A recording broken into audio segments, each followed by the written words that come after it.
Hello and welcome back to my channel. If you are new here, my name is Jessie and I do lifestyle, planning, and bookish content here on YouTube.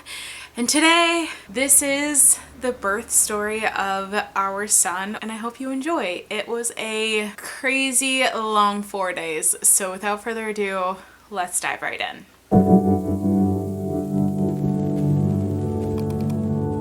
So grab yourself a hot or cold beverage. I have a tea, I have my notes, 2-pager. So we are going to start at my 41-week appointment at my OB office. It kicks off from there. So on Tuesday, we went to my OB appointment. We didn't know what was going to happen, so we packed everything in the car, and the doctor had some concerns about it being a long weekend and if there was going to be enough staff. And after that, you know, the next time I would come in would be Tuesday unless I went into spontaneous labor, and then 2 days after that I would have been 42 weeks. So if I hadn't progressed whatsoever, there were some concerns because they talked about induction normally at 41 in 2 or 3 days. So I would have been past that window when I went in for my next appointment.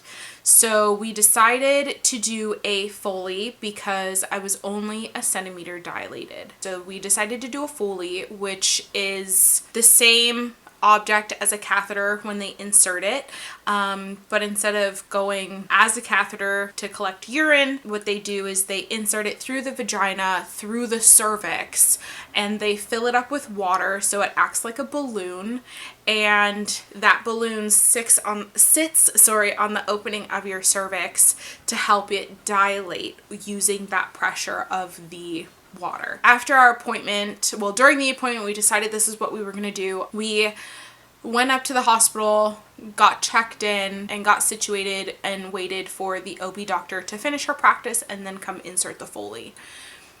We went home after that and I did not sleep a wink. I didn't get any sleep. I was fine until about 9:30, and after that the cramping was so bad and it was coming in waves. Like, it felt like contractions, or what I know are contractions now. They were so painful, so close together. I could not get comfortable. The only thing that felt good was standing up and gripping our dresser, swaying my hips back and forth. That's the only thing that felt good. Laying down didn't feel good. Laying on my side was excruciating pain. I felt like I had to pee constantly. After every single bout of cramping, I had to pee, and peeing hurt so bad. I didn't want to go, so I didn't drink a lot of water later on in the evening. So I was quite dehydrated the next day, and it was terrible. Ugh, it sucked, but it turned out to be worth it because we were scheduled to go back into the hospital. We go in for 6:30, do all the things that need to be done. The doctor comes in, does a check. Turns out the Foley worked amazingly, so all the pain was worth it.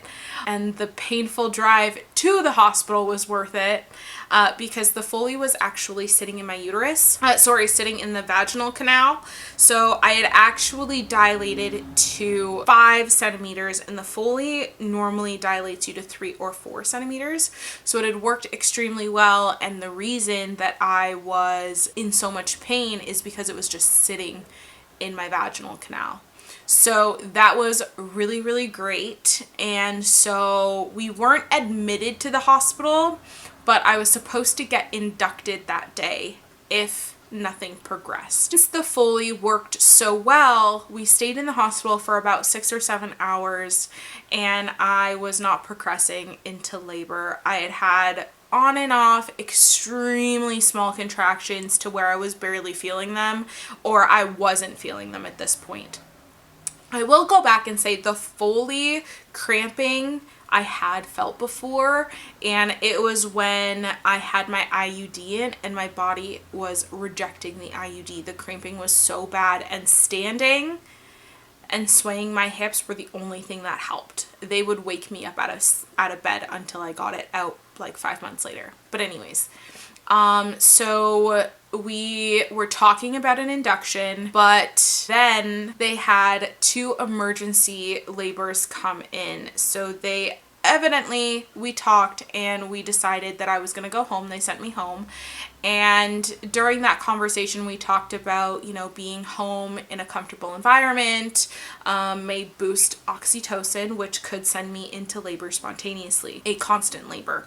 So at the end of the day, it was totally fine. And I'm under the mindset of, if that woman was me, I would expect the same treatment as they were giving these other 2 women. And this had happened also during one of our ultrasounds. There was a car accident and one of the women were pregnant.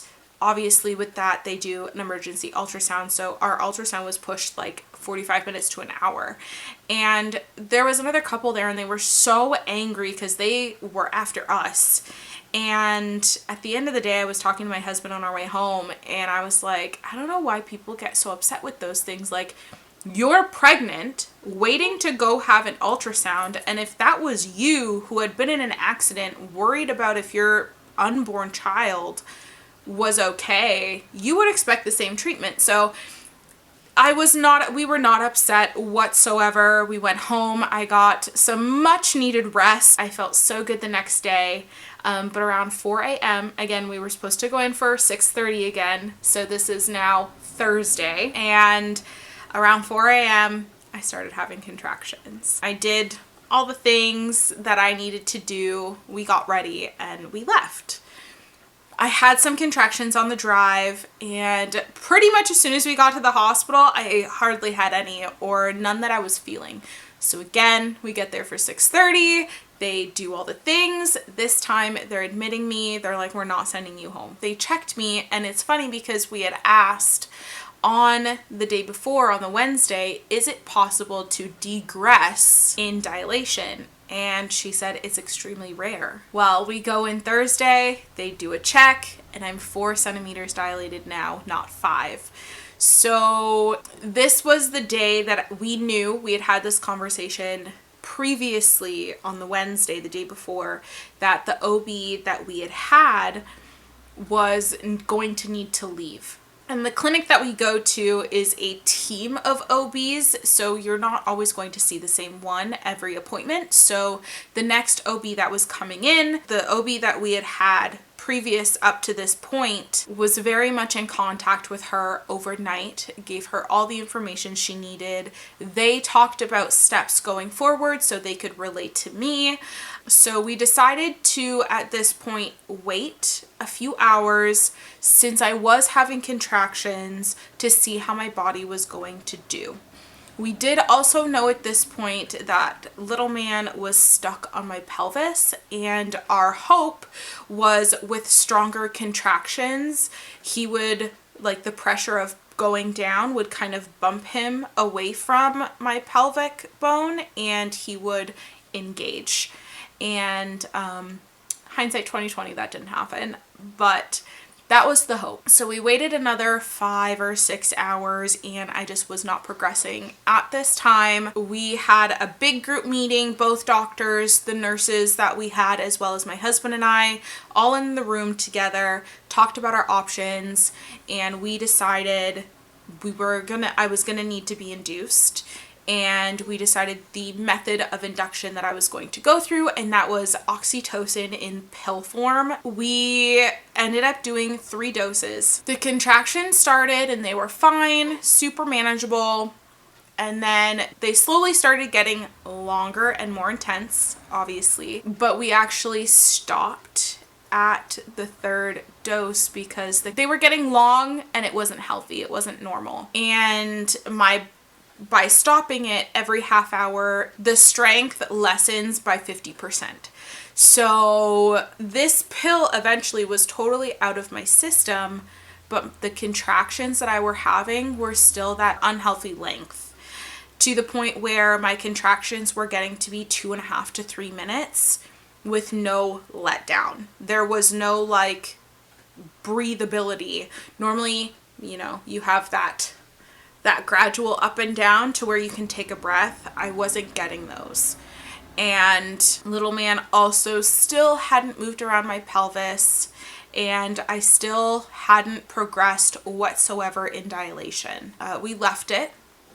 I continued to have those contractions. Positions that I was using to try and move baby were on all fours. I was on the ball. I was standing and walking around.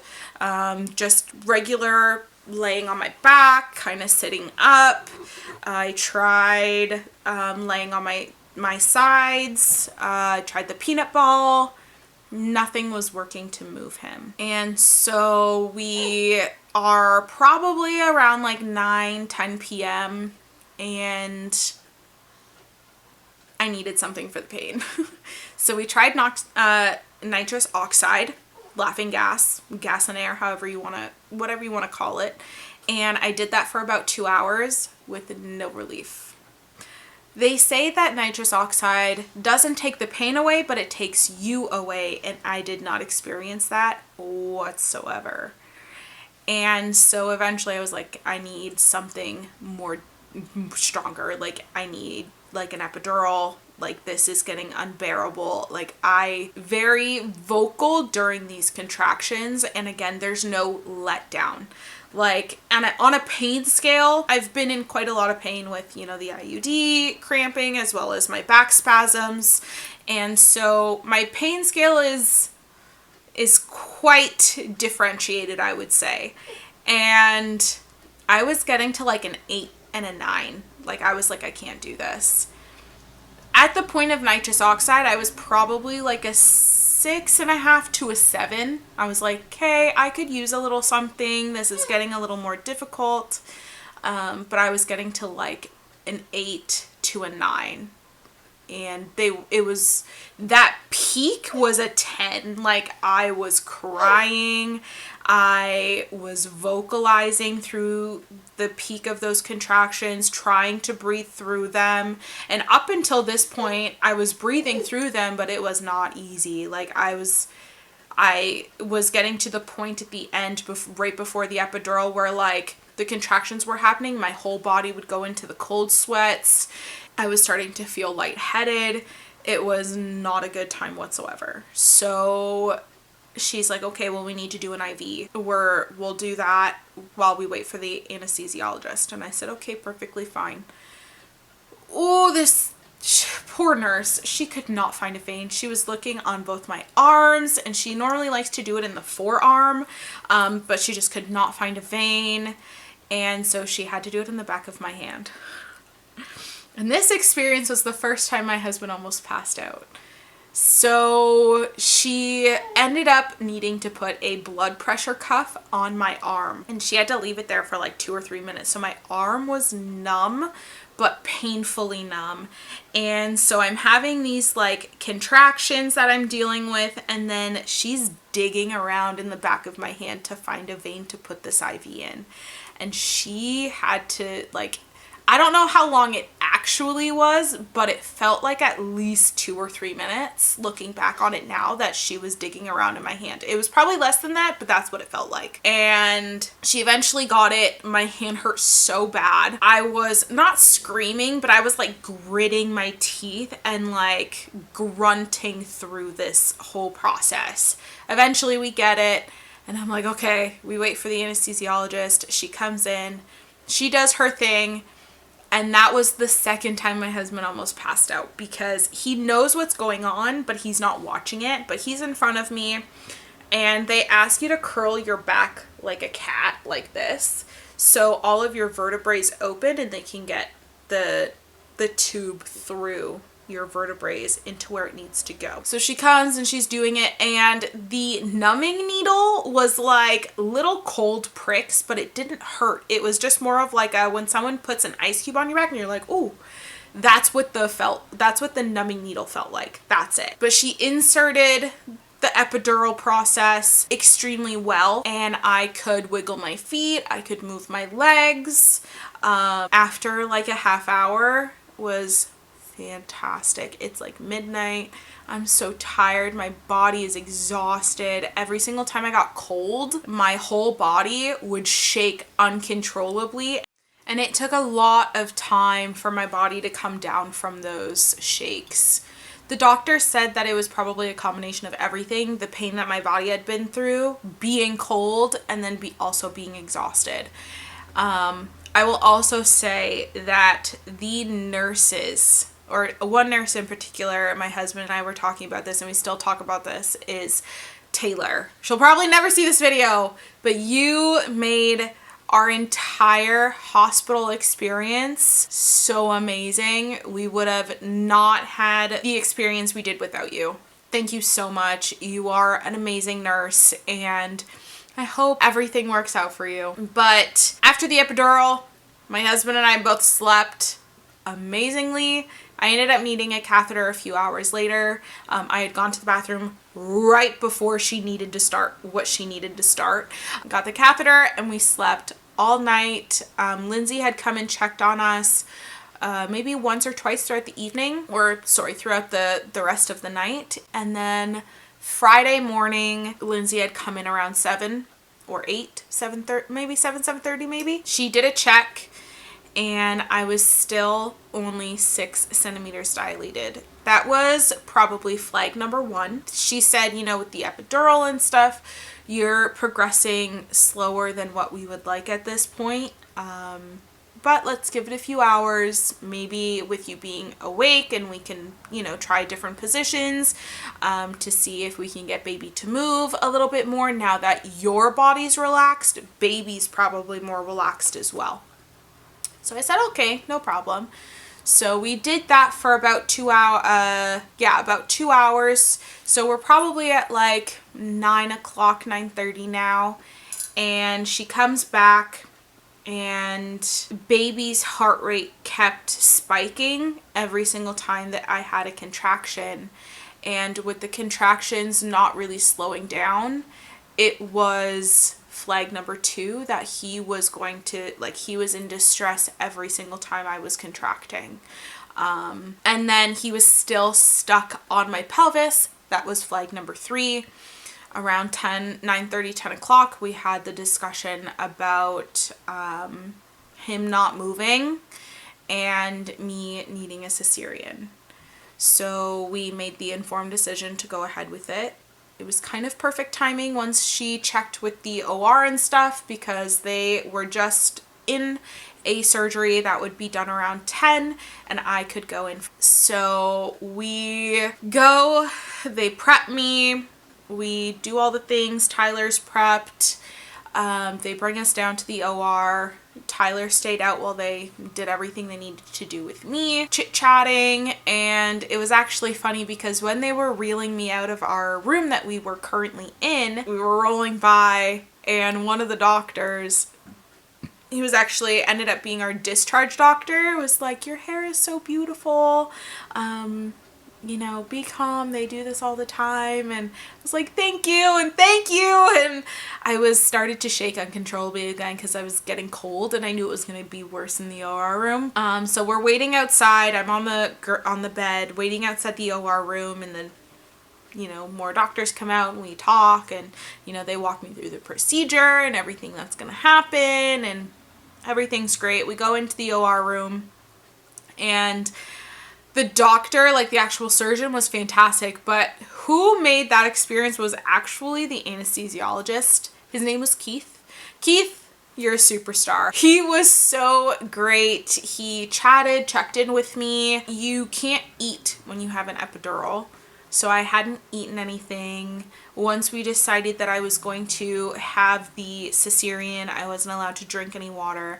So Keith was wonderfully, like, had a little syringe like you would give like baby medicine in, and he was giving me droplets of water throughout the surgery. He checked with the doctor. It was totally okay since it was like just drops here and there, just so I could wet my lips. And I started again shaking uncontrollably in the OR room. They like strapped my legs, my arms down because like I couldn't stop the shaking. Again, Lindsay had come in and been like, it's probably just adrenaline. It's probably, you know, your body's pain scale from, you know, the evening and now and everything going on physically and mentally. and you being cold. So they bring Tyler in and they're like, all right, we're ready to bring him in. And I'm like, don't let him see anything. Put blinders on that kid. So he comes in and he's behind me and we're talking and stuff, and he's just holding my head, and then we heard the baby cry, and he cried once and he peed everywhere coming out. And it's very normal for cesarean babies to be very mucousy. So they got Tyler over where they needed to take him, and they cleaned out his lungs and stuff, and then he started crying. And Tyler said the most wonderful experience throughout the OR time was he hadn't opened his eyes yet, and when he did, he looked straight at me, and it's like he knew where I was in the room. And I'm so happy he got to have that experience because it's very much about the mom and the baby monitoring and all the craziness and stuff. So for him to have that moment of connection with our son, and I'm not upset at all that he got to have that first moment, like the first time our son opened his eyes, he saw his dad, and it makes me teary just thinking about it, and I'm glad that he got to have that experience. Then they did all what they needed to do. He cut the cord and blah, blah, blah, and then they brought him over to me and put him on my chest, and I was crying, and then I realized that my arm started hurting because they had the blood pressure cuff on my right arm, and then my left arm was strapped down, and my other arm was strapped down too, so like my arms were like kind of awkwardly too straight, like there wasn't any give because they didn't want me to move during the procedure, obviously. I just remember saying, can you take the blood pressure cuff off? Like my arm hurts, it's so numb. So they ended up taking it off for me, and everything went well. They stitched me back up. On our way back up to the recovery room, he was on my chest and I got to have that time with him. And as soon as we got back to the room, they did what they needed to do with me and baby. They swaddled him, showed us how to swaddle, did his first, put on his diaper and stuff, latched right away when they said, okay, let's try and feed. There were no troubles whatsoever. He just knew what to do. He was searching, and it was like a perfect latch.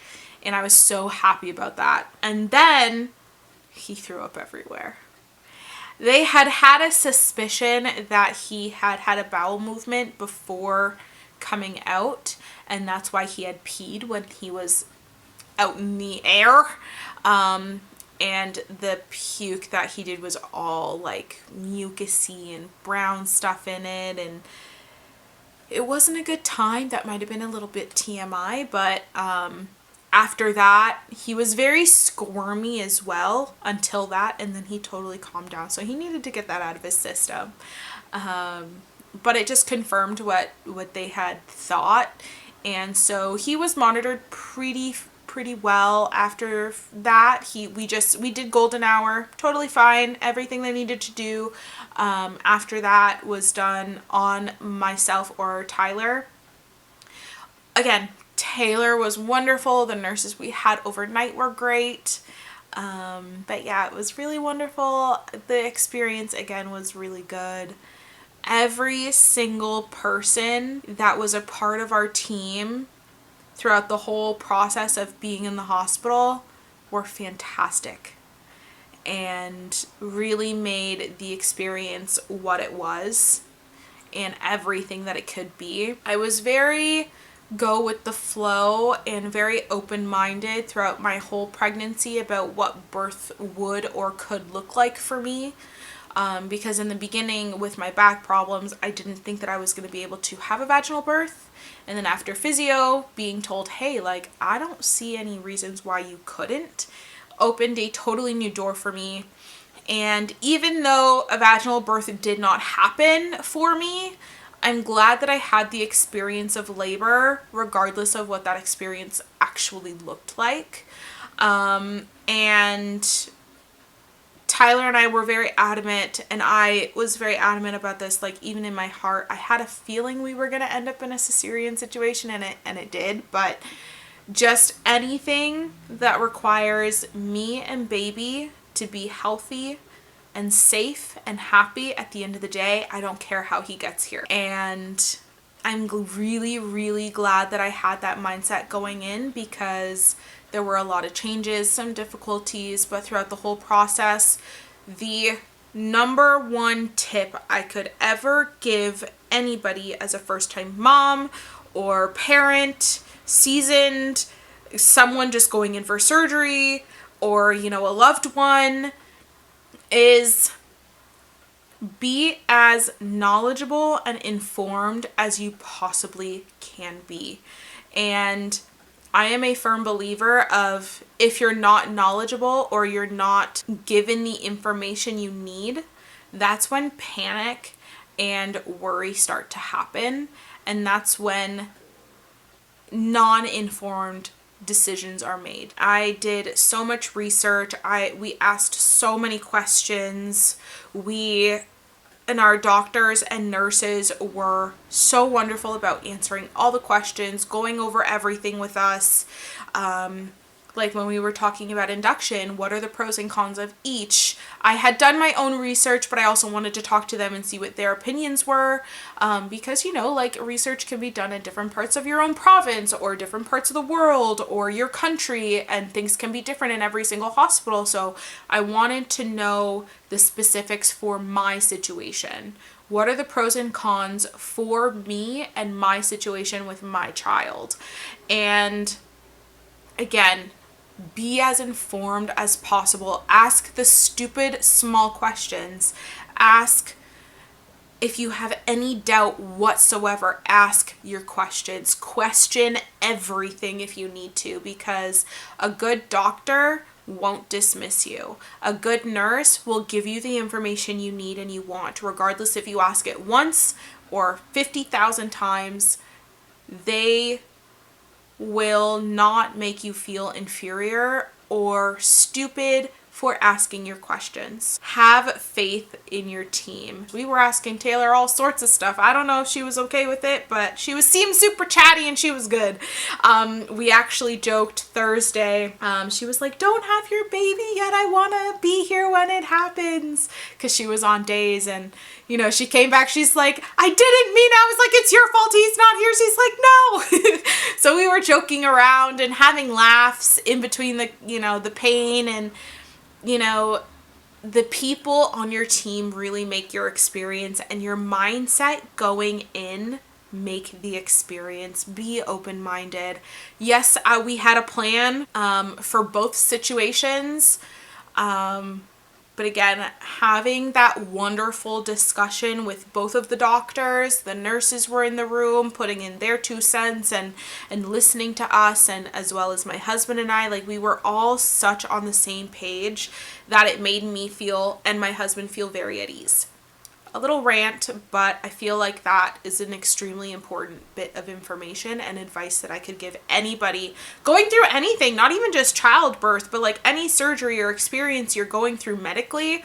Please ask all the questions you need to, because again, a good doctor or team will not dismiss you. Okay, so now we've made it to Saturday. Overnight was great. He was a little bit fussy, but at the end of the day, it went really well. Saturday, we had to wait for 10:30 or 10:40 or whatever for him to have his 24-hour blood work done, and then we were discharged to come home. But before we knew his blood work was good, we didn't know if we were going to go home or not. We also had the option to stay another night or to go home Saturday. So we could go home Saturday or Sunday. We decided to go home Saturday. But at the time we didn't know. So we actually said, you know, to our parents in the morning, "Hey, if you guys want to come and see him, you're more than welcome to." So my mom came, and then my in-laws came. And it was really wonderful. My in-laws were watching Autumn for us, and when they brought her over, she saw my husband outside first because we could have some happy peas when she hasn't seen us for a few days. And we've been going back and forth from home to the hospital, and then they picked her up Thursday night, and it was a lot for her as well. And I think noticing that we were in distress, like on Tuesday evening when I was having those really bad cramps with the Foley, She was up with me every single time I needed to get up. If I needed to pee, she was awake. She followed me around, and she could tell that I was in distress, which in turn was stressing her out. So then she came inside. She realized where I was. She came and said hello. She sniffed him, and that was it. She was fine. Fast forward to Tuesday the next week, because it was the long weekend. We go in for an appointment, our first week check-in or follow-up, and there were some issues with his weight. So newborns losing weight is normal until their mother's milk supply comes in. Up until this point, you have colostrum, which isn't a lot, but your baby doesn't need a lot. Their bellies are the size of a cherry, so they feed extremely often. With a vaginal birth, your body is working in tandem, and your hormones are able to regulate with those, so your milk supply could come in like normally 2 to 3 days is what they say is average. With a cesarean, your body has to catch up to realizing there's no longer a baby in there. So your milk supply can take longer to come in. So mine took 5 to 6 days. It came in the evening of the 5th day, which was the Tuesday. But they say your baby can lose up to 10% of their birth weight until it's a concern. So when we went on Tuesday, he had lost 9.8% of his birth weight, which was very concerning, because at 10% is when things are pretty extreme. So we were on a very strict feeding schedule. We scheduled a consult with the lactation specialist for Wednesday the next day. Stuck to the 2-hour schedule on the dot. I set an alarm for every 2 hours to feed him unless he was fussy and needed to be fed earlier. So up until this point, he was extremely sleepy, fussy, because he wasn't getting what he needed. And when you don't get adequate amount of food or energy or nutrients, you're super tired. So it checked a lot of boxes of why he wasn't super active or, staying awake long periods of time other than just being a newborn. So Wednesday comes along, we go to the lactation consult, and it turns out that he had gained 100 grams. She's like, I think your milk supply has come in. That's a crazy amount. Normally we say 30 to 50 grams. Later that day he had gained another 8. So at our doctor's appointment, and so we kept to the 2 to 3 hour mark with my milk production in until he got to his birth weight. And he was so much more awake. We do playtime now, but still keeping an eye on his weight. We are now every 3 to 4 hours instead of every 2 to 3 hours. Again, if he's fussy and he needs to eat sooner, then I feed him. But if he's sleeping or, we do playtime and then sleep, I'll just wait for 4 hours to feed him. So that's all of our updates. How these past few weeks have gone. He will be 4 weeks, and I am so in love. There are definitely some extremely hard nights. Nights is where things get the most difficult. And I do talk about this in another video that you'll see either before or after this, I'm not sure. But having the support of your partner, for me, that's my husband, is extremely helpful. And there's nothing like a partner's support and them being so attentive and so in tune with what you both need, that it's really, really wonderful to have his support and his help throughout this whole process, this whole journey. Especially because it was really hard for me to move around. I'll also say, sorry, I didn't touch on this. The epidural was placed so well that I had no problems getting up and moving around. The Friday night, overnight, the epidural wore off and I was more sore, more in pain, but like that evening, that first get up and, you know, put on a pad and do all the things, the epidural hadn't worn off yet, but I was able to move and walk around, and it was wonderful. But so like coming home and needing help with that first shower and, you know, going to the bathroom and sitting and all of those things he helped me with. And he did 99.9% of the diaper changes for the first like 2 or 3 days. And he said, don't worry about it. He did all of the food for the first 3 days. He, you know, tidied. He was working on the bedrooms and that makeover and all of those things he did by himself while he was like, you and baby just rest. And to have that support is like no other. And I don't take that for granted whatsoever. I know that, you know, some women don't get that experience or don't get the support from their significant other or are single parents. And to those people in both of those situations, you are an amazing person. Don't let anybody tell you any differently.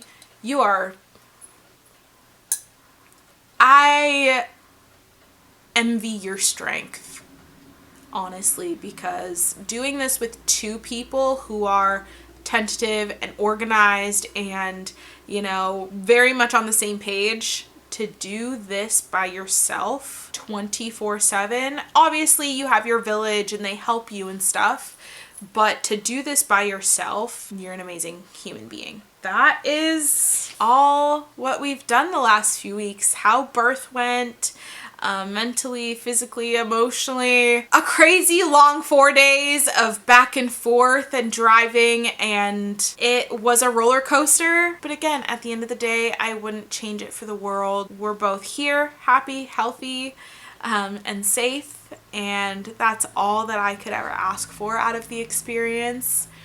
And I am looking forward to the future and taking in every single moment that I can. And I'm ending this video at the perfect time because little man just woke up from his nap. So I will catch you guys in my next video, and I hope you enjoyed. Bye guys.